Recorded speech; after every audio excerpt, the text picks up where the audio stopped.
My goodness, chairs flew. Tempers flared at the Nevada Democratic Convention. Tensions between supporters of Bernie Sanders and Hillary Clinton are reaching a boiling point. Their dispute centered on this handful of unpledged state superdelegates. Now the anger that fueled this chaos has delved into death threats and a formal complaint filed against the Sanders campaign. Party officials worried this divisiveness and unrest could make its way through other cities, including all the way to Philadelphia, the site of the Democratic National Convention this July. In just a moment, we'll talk to the party leader who's been targeted with these threats. But first, on the reporting, let's bring in a senior political reporter, Manu Raju. He's been digging through all of this. And so what have you learned, Manu? Well, Brooke, really what we're seeing here is tension between the Democratic Party leadership and the Sanders campaign that we really have not seen in this primary season so far. The fears that the tactics employed by Bernie Sanders supporters by shouting, heckling, screaming, and in some cases, some reports of, as you mentioned, throwing of chairs has caused a lot of fears among the party leadership that this could spill into the convention in Philadelphia in July. Now, Bernie Sanders' campaign says that they were not responsible for that, but CNN has obtained audio of a top Bernie Sanders official, Joan Cato, speaking to Bernie Sanders supporters before this convention on Saturday, urging them to really take a firm line against the party leadership. You should not leave. I'm going to repeat that. Unless you are told by somebody from the campaign, i.e. probably me or David, that you can leave, you should not leave. I don't care if the chair is up there herself or whoever the chair is and whoever becomes the chair, you should not leave. Now, one person who did speak at that convention was Barbara Boxer, the California Democratic senator on behalf of Hillary Clinton's campaign. There were loud cursing, there were vile comments, there were references to the female anatomy, really crude gestures that she said, I got a chance to talk to her about it. She said to say that they were disrespectful does not even really do justice to what happened to her. She said she really has not experienced anything like this before. Other Democratic senators have told me something similar. It's something they worry about. California Democrat Dianne Feinstein even said that she thinks that Bernie Sanders should drop out after June 7th when voting concludes. Now, the Democratic Party, the National Convention, has responded to this. I'll read you a statement from what they are saying right now, Brooke. They said, we are deeply concerned about the troubling details laid out in the letter by the Nevada Democratic Party. We'll be reaching out to the leadership of both of our campaigns to ask them to stand with the Democratic Party and denouncing and taking steps to prevent the type of behavior on display over the weekend in Las Vegas. The Sanders campaign, again, says they do not condone violence, that they condemn that, but they also think those party rules in Nevada were unfair to their supporters, Brooke. It's incredible. We were talking so much about Cleveland, and it's sort of like all eyes on Philadelphia, right, and the Democrats.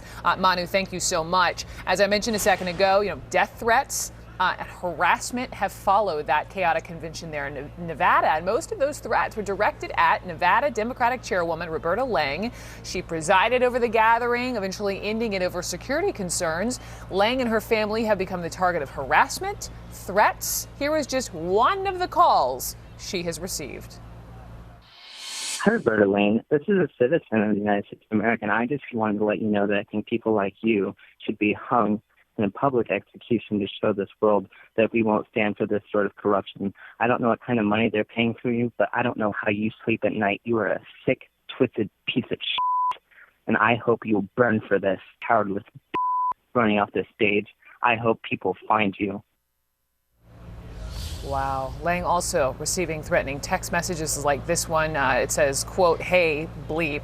Loved how you broke the system. We know where you live, where you work, where you eat, where your kids go to school, grandkids. We have everything on you.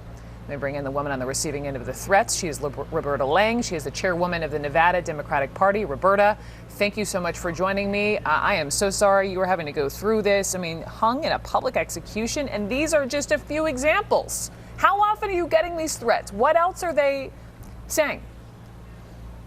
Hi, Brooke. Yeah, I get threats every 1 to 2 seconds on my phone, on my email, on Twitter, on Facebook, It is endless. In fact, it has gotten worse as time goes on, and it's awful. They've attacked my work, where my job here as a state party chair is volunteer.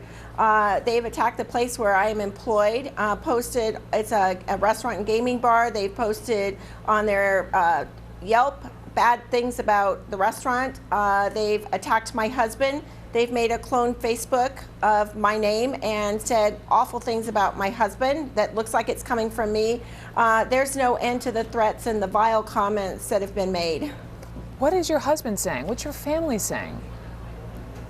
Look, I mean, we're raising our 5-year-old grandson, and this is something that you wouldn't expect in America. Look, we all feel threatened. I mean, it is a threatening situation. It's vile, it's awful, and we take them very seriously. But look, we're not going to stop. We are fighting for unity to bring the Democratic Party together and elect a Democrat for the White House and come out of Philadelphia with our nominee.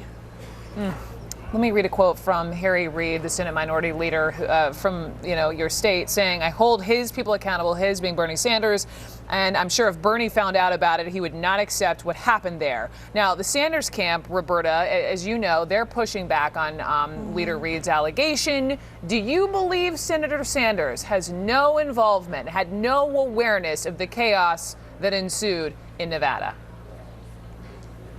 What I can say and what I know is that they had high-level campaign people that were trying to incite their people going into the convention. During the convention, when the convention was going on, when the rules were passed, they had an opportunity to submit changes, amendments, and no one spoke to add an amendment before the rules passed.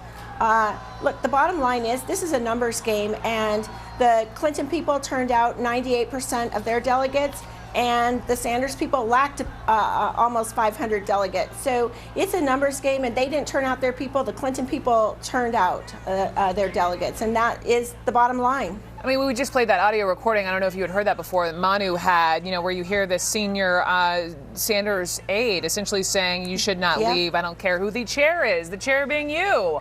How should Senator Sanders handle this, quell his supporters so this doesn't happen again? Look, when staff people and the Sanders campaign is feeding into this, people feel empowered to behave this way. Not only were people talking when we were trying to run the convention and yelling and rushing the stage and throwing chairs and yelling for my death in the crowd. Those are the kinds of things that have to be stopped. And what should he say? How can he stop that? I've not received an apology. I've not received anything from the Sanders campaign. I haven't seen anything that said that this should stop, and it's going to continue unless people are made to feel like this isn't okay. This isn't behavior that we should have. Would you like a personal phone call from the senator himself? Do you want an apology? I think he should apologize publicly for what happened in Nevada. How concerned are you that this could play out, not just in other cities, but all the way in Philadelphia? I'm very concerned. I mean, some of the text messages and emails I've received have told me that it's going to go into Philadelphia. The people, and so I'm afraid for that. And I think our attorney has sent a 4-page letter to the DNC rules and bylaws telling them this is what happened in Nevada. This is what we think you need to do in preparation for Philadelphia so that we can have a safe and fair and honest convention. Unreal. I am sorry you are on the receiving end of this, but I appreciate you expressing what's happening to you. Roberta Lang in Nevada. Thank you. Thank you. Wow. Coming up next.